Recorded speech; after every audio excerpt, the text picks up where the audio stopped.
सासू माँ बदल गई।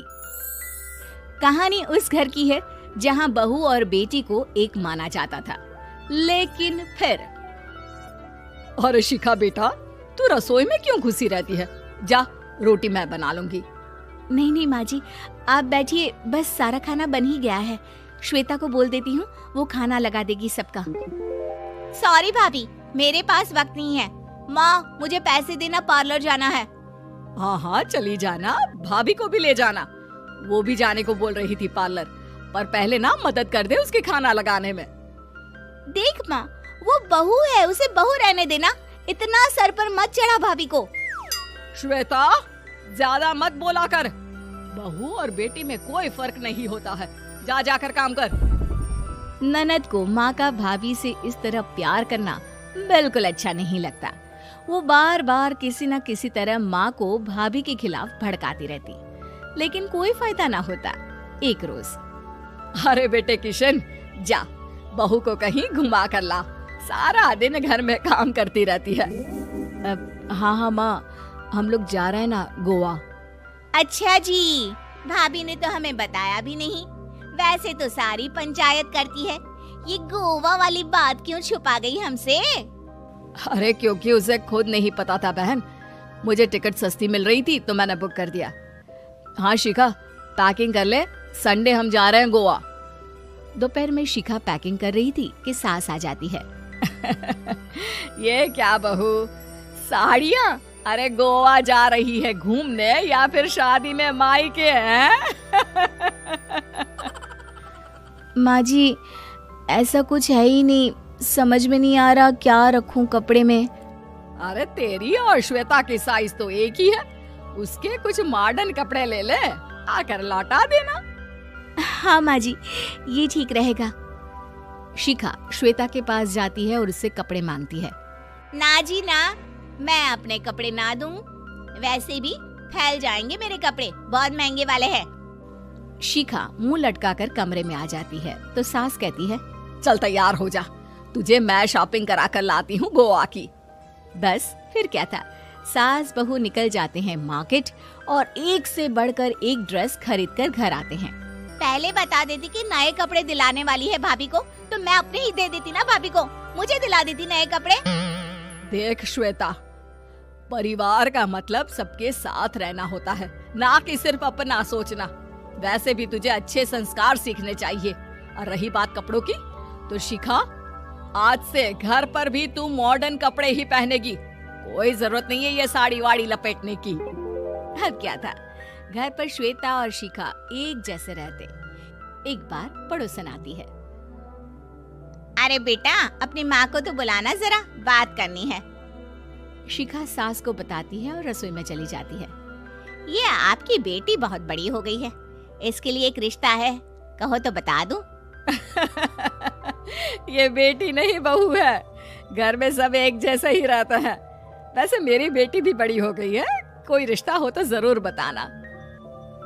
पड़ोसन रिश्ता लेकर उन लोगों के घर आती है। तब श्वेता की होने वाली सास कहती है, तो ये घर है, कितने मंजिल का है? और ये बहू ने आपकी क्या पहन रखा है, जीन्स टॉप? अरे भाई, साड़ी वाड़ी नहीं है क्या इसके पास? देखिए, सर्दी है तो साड़ी में बहू कैसे मैनेज करती, वैसे पहनती है साड़ी भी। देखिए, हम लोग ठहरे पैसे वाले लोग, कोई कमी नहीं है हम लोगों के पास पैसों की, बहुत पैसे हैं, जमीन, नौकर चाकर, कार, सब कुछ है, लेकिन घर में संस्कारी बहू चाहिए। समझ रही हैं ना आप?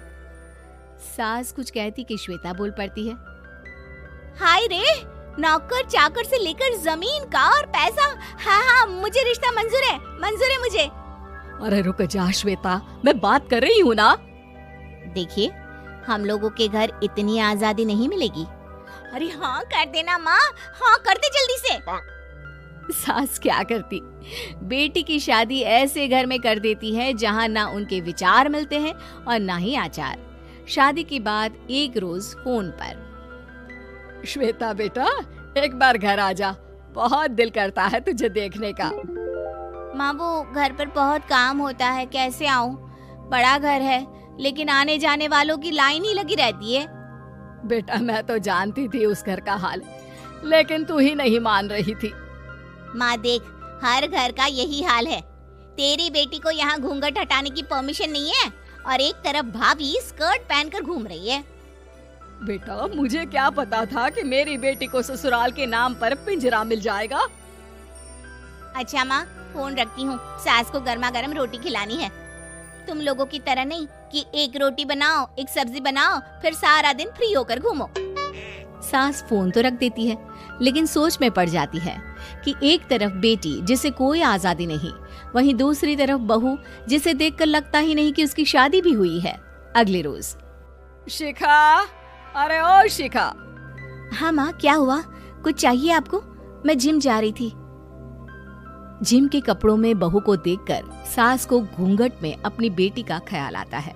देख बहू, घर में बहू की तरह रहा कर। इतने टाइट कपड़े पहनकर जिम जाना पसंद नहीं मुझे। जा जाकर रोटी बना। रोटी? माँ अभी तो शाम की 6 बजे हैं, इस वक्त रोटी? अब क्या मेरे खाने पीने पर भी पहरा है? अरे जब मर्जी तब मैं अपने घर में खा भी नहीं सकती क्या? बहू को अजीब लगता है। वो समझ नहीं पाती कि जो सास कल तक इतनी सपोर्टिव थी, उन्हें अचानक से क्या हो गया। वो किचन में जाती है, गरम रोटी के साथ 2 तरह की सब्जी, रायता, सलाद सब लेकर सास के पास आती है। माँ जी, खाना। इतना सारा खाना? राक्षस समझा है क्या मुझे? रोटी मांगी थी मैंने गर्मा गर्म बस। पर माँ जी, रोटी खाती किससे आप? सब्जी तो बनानी थी ना। अरे भूख मर गई मेरी तेरी बहस से। जा जाकर काम कर, अंदर पूरी रसोई साफ कर। बहू अंदर चली जाती है। थोड़ी देर में श्वेता घर आती है। अरे शिखा, जल्दी से चाय ला, पकवान बना, मेरी बेटी आई है। अरे नहीं नहीं माँ, ड्राइवर बाहर खड़ा है। मैं तो घर का कोई सामान खरीदने के बहाने यहाँ आ गई हूँ, मुझे जाना होगा। अरे बेटा, पर कितने दिनों बाद देख रही हूँ तुझे, रहने आ जाना 2-4 दिन के लिए। आ जाऊंगी माँ, जब मेरी सास मरेगी तब। मैं तो रोज मन्नत मानती हूँ कि मेरी सास मर जाए तो अच्छा है। अच्छा चल, जा रही हूँ माँ। हे भगवान, कैसे कैसे दिन देखने पड़ रहे हैं मेरी बेटी को। सास अंदर जाती है, जहाँ श्वेता की जिम वाली सहेली का फोन आया होता है। क्या बात है, आज जिम नहीं आई? अरे पता नहीं यार, आज माँ को क्या हो गया अचानक। पर खैर कोई नहीं, लगता नहीं कि मैं अब जिम आ पाऊंगी। शिखा स्पीकर पर बात कर रही थी, जिसे सास सुन रही थी। यार ये सास ना होती ही ऐसी है। मैं तो कहती हूँ बुढ़िया जल्दी मरे और तू आराम से जिए। शिखा को सहेली की बात पर गुस्सा आ जाता है। माँ के मरने की कौन सा बच्चा दुआ मांगता है मोहिनी? आगे से ऐसी बात मेरे सामने मत करना। हमारे घर की शोभा ही माँ है। क्या हुआ जो थोड़ी सख्ती दिखा रही है? उसमें भी कोई ना कोई उनकी भलाई ही होगी। मैं तो कहती हूँ भगवान मेरे जैसी सास सबको दे, जो सिर्फ माँ की तरह है। सास वाली तो कोई बात ही नहीं है उनमें। सास ये बात सुन रही थी। उनकी आंख में आंसू आ जाते हैं कि क्यों वो बेटी की किस्मत में बहू को भी भागीदार बना रही थी। शिखा, अरे ओ शिखा, क्या हो गया? जिम नहीं जाना क्या?